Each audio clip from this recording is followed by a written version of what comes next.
प्यारे श्रीजन, गुरुमुखों की अपने सद्गुरु के प्रति इतनी निष्ठा और प्रेम होता है कि वो अपना सर्वस्व ही सद्गुरु के श्री चरणों में कुर्बान करने से नहीं चूकते।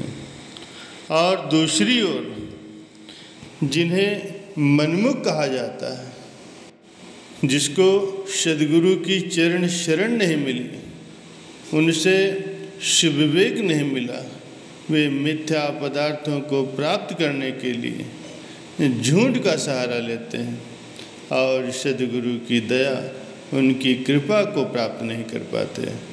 असत वस्तु का त्याग कर देते हैं और माया की झूठी वस्तुओं को अपने हृदय में स्थान देते हैं। जैसा कि परम संत श्री कबीर साहब जी ने अपने वचनों में फरमाया है, संत न छाड़े संतई, जो कोटिक मिले असंत, चंदन भुंगा बैठिया तो शीतलता न तजंत। जैसे सज्जन पुरुष किसी भी परिस्थिति में अपनी सज्जनता नहीं छोड़ते, चाहे कितने भी दुष्ट पुरुषों से वो क्यों न घिरे हों। ठीक वैसे ही जैसे चंदन के वृक्ष से हजारों सर्प लिपटे रहते हैं, लेकिन वो कभी भी अपनी शीतलता को नहीं छोड़ता। एक बार एक संत जी अपने शिष्य के साथ भ्रमण कर रहे थे। एक गांव में पहुंचकर वे सत्संग प्रवचन करने लगे, जिसे सुनने के लिए दूर दूर से सैकड़ों प्रेमी जिज्ञासु वहाँ आने लगे। इसी प्रकार कुछ दिनों तक निरंतर ही वहाँ सत्संग का कार्यक्रम चलता रहा। एक मनमुख भी प्रतिदिन सत्संग में आता और देखता कि संतों को तो अनेक प्रकार के व्यंजन अर्थात मिठाइयाँ और फल वगैरह भेंट स्वरूप मिलते हैं।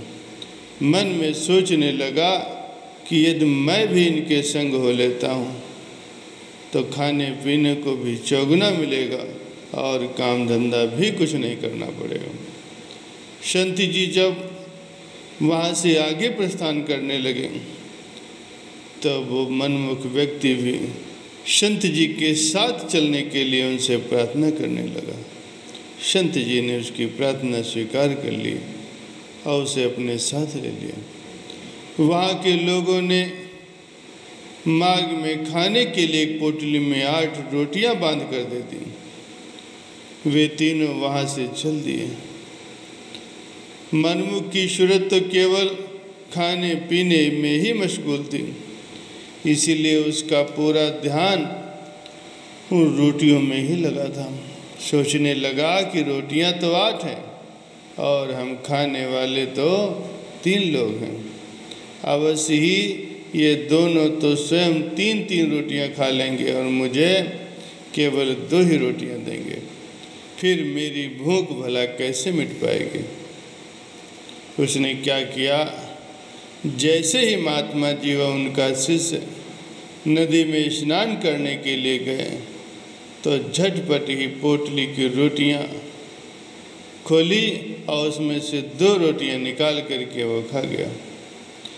बाकी बची हुई 6 रोटियां पोटली में वैसे ही बांध करके रख दी। स्नान से निवृत्त होकर महात्मा जी ने खाने के लिए पोटली खोली तो उसमें केवल 6 रोटियां पा करके उस आदमी से पूछने लगे कि चलते वक्त गांव वालों ने हमारे लिए तो 8 रोटियां बांधी थीं, लेकिन अब इसमें केवल 6 ही बची हैं।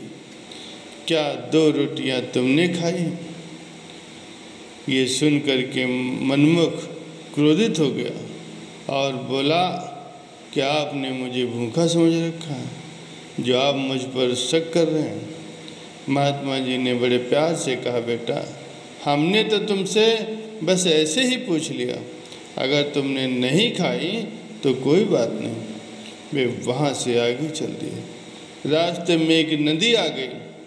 महात्मा जी उनका शिष्य तो नाम स्मरण करते हुए उस नदी से पार हो गए। मनमुख बीच नदी में ही गोते खाने लगा। और महात्मा जी को विनती करने लगा कि महात्मा जी मुझे बचाओ। महात्मा जी ने कहा कि बेटा राम राम कहते रहो तो राम तुझे इस पार ले आएंगे। मनमुखाज्ञा मान करके राम राम कहता गया और बड़ी ही सुगमता से नदी को पार कर गया। नदी पार कर लेने के पश्चात महात्मा जी ने उससे कहा कि जिस राम ने तुम्हें नदी में डूबने से बचाया है उनको सब जगह प्रत्यक्ष मान करके सच सच बताओ, क्या वे 2 रोटियां तुमने खाई थी? उस मनमुख ने साफ इनकार कर दिया। चलते चलते वे एक घने जंगल में प्रवेश कर गए। तभी जोरों से एक शेर के दहाड़ने की आवाज़ सुनाई दी। महात्मा जी और उनका शिष्य तो सद्गुरु पर भरोसा रख करके निडरता से चलते रहे, लेकिन मनमुख शेर की आवाज़ को सुन करके थर थर काँपने लगा और महात्मा जी से कहने लगा कि महात्मा जी मुझे इस विपदा से बचाओ। महात्मा जी ने पुनः कहा, बेटा राम राम कहते चलो, राम ही तुम्हारी रक्षा करेंगे। उसने राम राम का जाप शुरू कर दिया और वो शेर रास्ता छोड़ करके दूर जंगल में चला गया। महात्मा जी ने दोबारा उससे बड़े प्रेम से पूछा, जिस राम ने तुम्हें शेर का भोजन बनने से बचाया उसको साक्षी मान करके सच सच बताओ, क्या वो रोटियां तुमने खाई थी?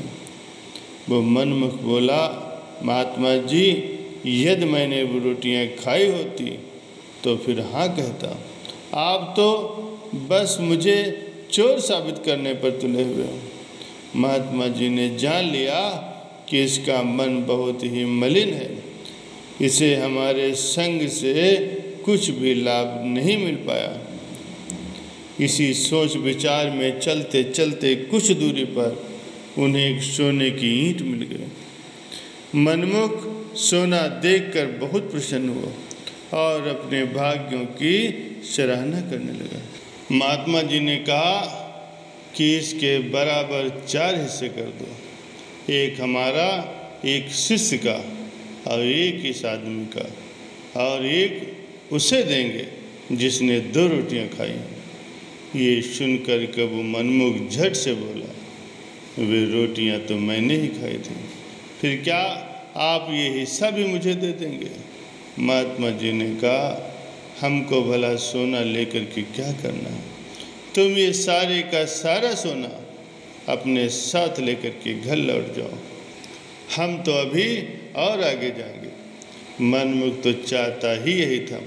वो खुशी खुशी महात्मा जी की बात स्वीकार करके सोने की ईंट को बगल में दबाकर वहाँ से घर की ओर चल दिया। वापस उसी जंगल से गुजर रहा था कि शेर ने आक्रमण करके उसे मार गिरा। महात्मा जी से भी बिछड़ा और माया ने भी साथ नहीं दिया।